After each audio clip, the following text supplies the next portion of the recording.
메시지 성경 통독 로마서 7장입니다. 오늘 통독은 김명선 권사님께서 해주셨습니다. 감사합니다. 주님 말씀하옵소서. 주의 종이 듣겠나이다. 아멘. 로마서 7장. 친구 여러분, 여러분은 내가 하는 말을 이해하는데 어려움이 없을 것입니다. 여러분은 율법에 대해서라면 박식한 전문가들이기 때문입니다. 여러분이 잘 알듯이 율법의 적용과 효력은 살아있는 사람들에게만 해당됩니다.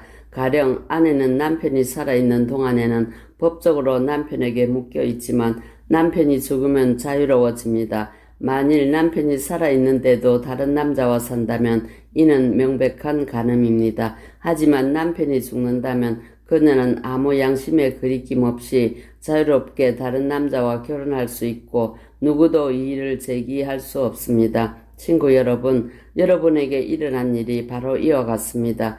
그리스도께서 죽으셨을 때 그분은 법에 얽매이는 삶 전체를 자신과 더불어 끌어내리시고 그것을 무덤으로 가져가셨습니다. 여러분으로 하여금 부활 생명과 자유롭게 결혼할 수 있도록, 그래서 하나님을 향한 믿음을 자녀로 낳을 수 있도록 하셨습니다. 우리가 옛 방식대로, 다시 말해 우리 마음대로 살았을 때는 옛 율법 조문에 포위당한 채 죄에 거의 속수무책이었습니다. 그럴수록 우리는 더욱더 반항적이 되어갔습니다.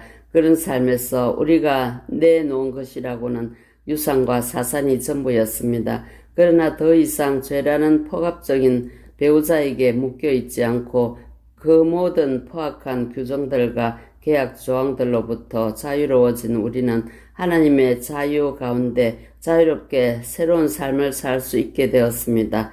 아마 이런 질문이 나올 수 있습니다. 율법 조문에 그렇게 나쁜 것이라면 죄와 다를 바 없다는 것이군요. 아닙니다. 분명 그렇지 않습니다. 율법 조문에는 나름의 정당한 기능이 있습니다. 만약 옳고 그름에 대해 안내해주는 분명한 지침이 없었다면 도덕적 행위는 대부분 어림짐작에 따른 일이 되고 말았을 것입니다.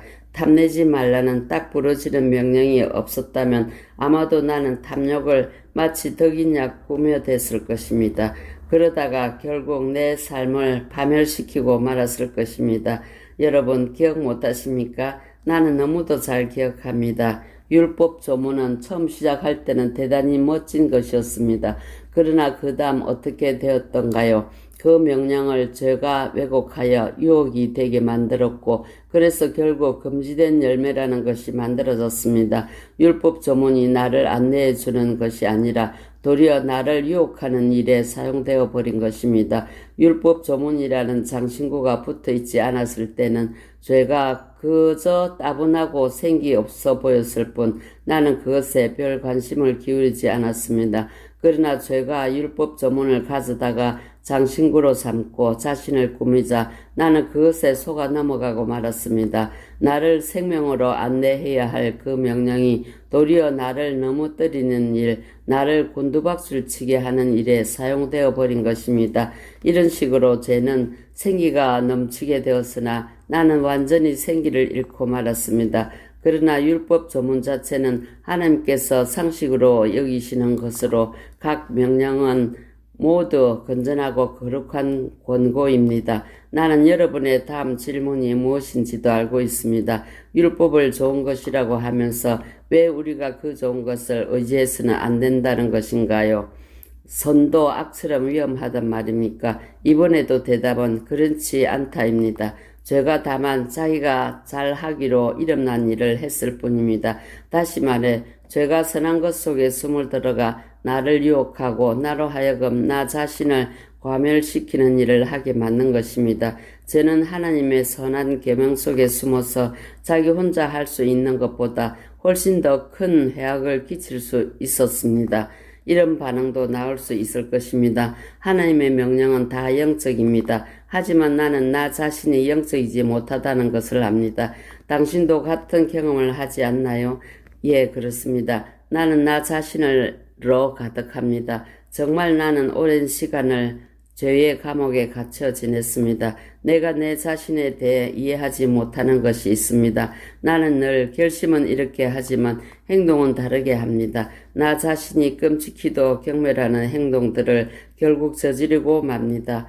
이처럼 나는 무엇이 최선인지를 알아서 실천에 옮길 수 있는 사람이 못 됩니다. 내게는 분명 하나님의 명령이 필요합니다. 사실 내게는 명령 이상의 뭔가가 필요합니다. 율법을 알면서도 지키지 못하고 내 속에 있는 죄의 세력이 계속해서 나의 최선의 의도를 자초시키고 있다면 분명 내게는 다른 도움이 필요한 것입니다. 지금 내게는 있어야 할 것이 없습니다. 나는 뜻을 품을 수 있으나 그 뜻을 행동으로 옮길 수 없습니다. 나는 선을 행하기로 결심하지만 실제로는 선을 행하지 않습니다. 나는 악을 행하지 않기로 결심하지만 결국에는 악을 저지르고 맙니다. 나는 결심하지만 결심만 하지 행동으로 이어지지 않습니다. 내 내면 깊은 곳에서 무엇인가 잘못된 것입니다. 그래서 나는 매번 패배하고 맙니다. 이는 너무도 반복적으로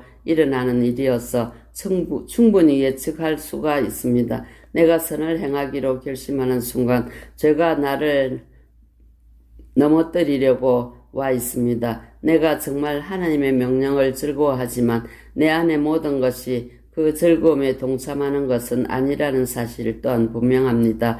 내 안에 다른 부분들이 은밀히 반란을 일으켜서 가장 예상치 못했던 순간에 나를 장악해버립니다. 내가 할 수 있는 일을 무엇이든 해보았지만 결국 아무 소용이 없습니다. 나는 벼랑 끝에 서 있습니다. 이런 나를 위해 무엇인가 해줄 수 있는 이 누구 없습니까? 정말 던져야 할 질문은 바로 이런 것이 아닙니까? 감사하게도 답이 있습니다. 바로 예수 그리스도께서 그 같은 일을 하실 수 있고 또 하신다는 것입니다. 마음과 생각으로는 하나님을 섬기고 싶어 하지만 죄의 세력에 끌려 전혀 엉뚱한 일을 행하는 우리 모순 가득한 삶 속에 들어오셔서 그분은 모든 것을 바로 세우는 일을 행하셨습니다. 아멘. 오늘의 묵상 기도입니다. 제 속에 죄가 너무나 많습니다. 주님으로 가득 채워 주옵소서. 아멘.